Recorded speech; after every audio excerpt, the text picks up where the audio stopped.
পৃথিবী জুড়ে ভিন্ন স্বভাবের অনেক মানুষ আছেন, কিন্তু এদের মধ্যে এমন একজন ছিলেন যাকে মানুষ হিসেবে গণ্যই করা হয় না, যার ভয়ঙ্কর রূপ ও নিষ্ঠুরতার কাহিনী শুনলে আজও মানুষের বুক কেঁপে ওঠে। তিনি হলেন দ্য বুচার অব উগান্ডা খ্যাত উগান্ডার সাবেক স্বৈরশাসক ইদি আমিন।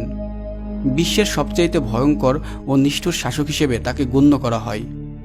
নিষ্ঠুরতার এক পর্যায়ে মানুষের মাংস খাওয়া শুরু করেন এই স্বৈরশাসক। এই ব্যক্তি প্রেসিডেন্ট থাকাকালীন মানুষের উপরে এত নির্যাতন করেছেন যে যার বর্ণনা শুনলে আজও মানুষ শিউরে ওঠে। তার শাসনামলে প্রায় 6 লাখ মানুষকে হত্যা করা হয়। হত্যার পরে তিনি ফ্রিজে মানুষের কাটা মাথা ও অন্যান্য অঙ্গ মজুদ রাখতেন। মানুষের মাংস খাওয়ার নেশা ছিল তার। এইসব নিষ্ঠুর কর্মকাণ্ডের কারণে তাকে ম্যাডম্যান অফ আফ্রিকা বলেও ডাকা হয়। সাবেক এই স্বৈরশাসক ইদি আমিন নিষ্ঠুরতার সব সীমা অতিক্রম করেছেন। সে তার দেশের সুন্দর মেয়েদের ধর্ষণ করতেন এবং ধর্ষণ পরবর্তীতে তাদেরকে কোনো অস্ত্র দিয়ে হত্যা না করে তাদেরকে জীবিত কবর দিতেন এবং কুমিরকে খাওয়াতেন। 1979 সালে তানজানিয়া এবং আমিন বিরোধী উগান্ডার সেনা তাকে ক্ষমতাচ্যুত করে। এরপর আমিন পালিয়ে সৌদি আরবে চলে যান এবং সেইখানে 2003 সালে তার মৃত্যু হয়।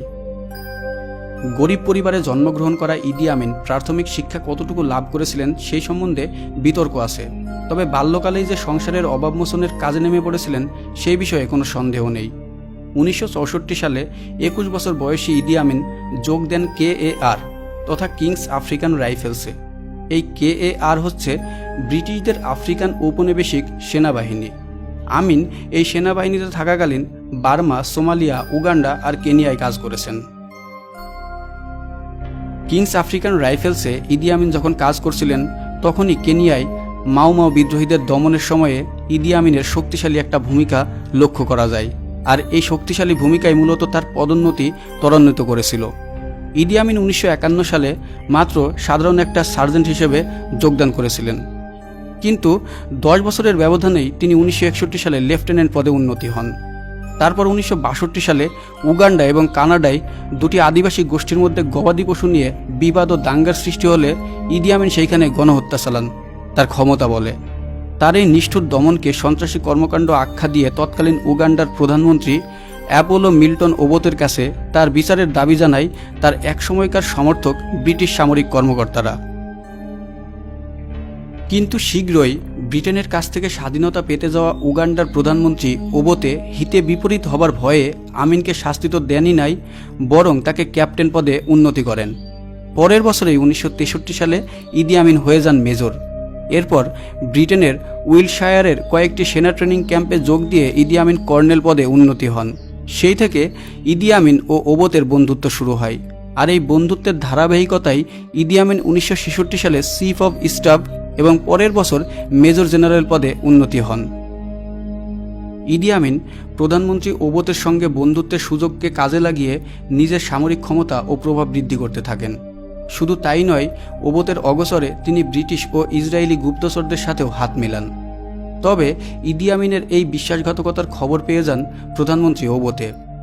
তাই প্রথমে প্রধানমন্ত্রী ওবোতে ইদি আমিনকে গৃহবন্দী করেন, কিন্তু ততদিনে ইদি আমিনের বেশ প্রভাব ও সেনাবাহিনীতে একটা সমর্থক গোষ্ঠী তৈরি হয়েছিল, ফলে ইদি আমিনকে গৃহবন্দী রাখা সম্ভব হয়নি। তাই বাধ্য হয়ে প্রধানমন্ত্রী ওবোতে ইদি আমিনকে মুক্ত করে দেন এবং একটি অপ্রশাসনিক পদে নিয়োগ করেন। ইদি আমিন ছিলেন এই সময় একটা সুযোগের অপেক্ষায়। অবশেষে তার এই সুযোগ এলো 1971 সালের 25শে জানুয়ারি। প্রধানমন্ত্রী ওবোতে তখন রাষ্ট্রীয় সফরে সিঙ্গাপুরে ছিলেন।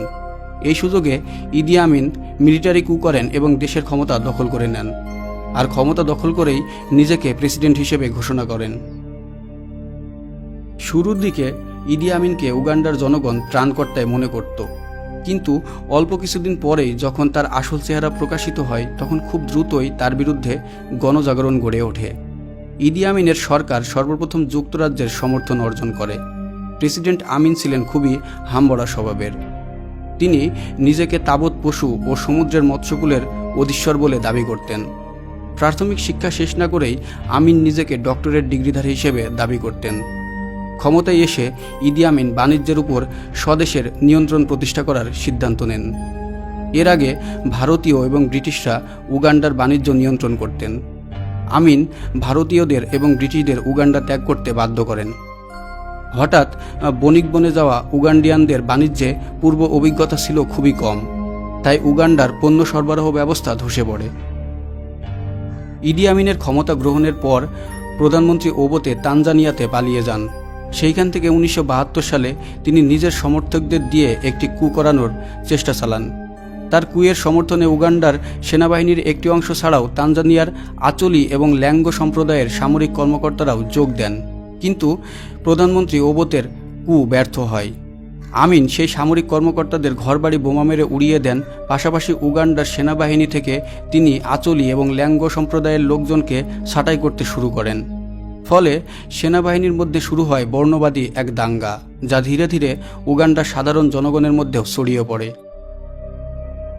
এই বর্ণবাদী দাঙ্গার সময়েই ইদি আমিনের বীভৎসরূপ প্রকাশ পায়। তিনি নীল নদের তীরের নাইল ম্যানশন এবং হোটেলগুলো সব দখল করে নিজের জিজ্ঞাসাবাদ ও টর্চার সেলে রূপান্তর করেন। দ্রুত সময়ে টর্চার সেলগুলো থেকে রক্তের স্রোত বয়ে যায় নীল নদে। কেবল দাঙ্গা চলাকালীন এই টর্চার সেলগুলোতে ইদি আমিনের অনুগত বাহিনী 10,000-এর অধিক মানুষকে হত্যা করে। এই বাহিনীর দুটি শাখা হচ্ছে স্টেট রিসার্চ ব্যুরো এবং পাবলিক সেফটি ইউনিট। ইদি আমিনের সরাসরি নির্দেশে এই সময় হত্যা করা হতো। ধারণা করা হয় প্রায় 6 লাখ মানুষকে সে হত্যা করে। মানুষের মাংস খাওয়া, ধর্ষণ ও বিচিত্রভাবে নারীদের খুন করা তার বর্বরতায় নতুন মাত্রা যোগ করে।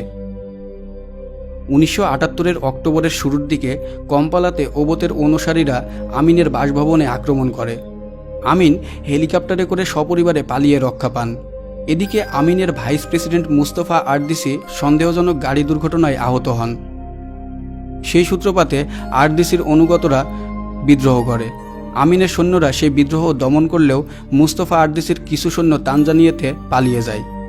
বিদ্রোহ তানজানিয়াতেও ছড়িয়ে পড়ে। সেই সময় আরদিসির সৈন্যরা ওবোতের সৈন্যদের সাথে মিলিত হয়ে আমিনের বিরুদ্ধে একসময় যুদ্ধ ঘোষণা করে। এই সময় ইদি আমিন তানজানিয়ার বিরুদ্ধে যুদ্ধ ঘোষণা করেন। উগান্ডা সরকারি বাহিনী তানজানিয়ার কাগড়া অঞ্চলের বিরোধপূর্ণ জায়গাগুলো দখল করে নেয়। এই সময় তানজানিয়ার সরকার পিপলস ডিফেন্স ফোর্সকে উগান্ডার আর্মির বিরুদ্ধে মোতায়েন করেন। কয়েক সপ্তাহের ভিতর 40,000 নিয়মিত সৈনিকের সাথে 60,000 পুলিশ, মিলিশিয়া, কারারক্ষী যোগ দেন। উগান্ডার ইদি আমিন বিরোধীরা উগান্ডার ন্যাশনাল লিবারেশন আর্মি গঠন করে নায়ারের সাথে যোগ দেন। রাশিয়ান বিএম কাতুস্তা দিয়ে তানজানিয়ানরা উগান্ডার সেনাদের উপর গোলাবর্ষণ করে। উগান্ডার সেনাবাহিনী এই সময় পিছিয়ে যায়।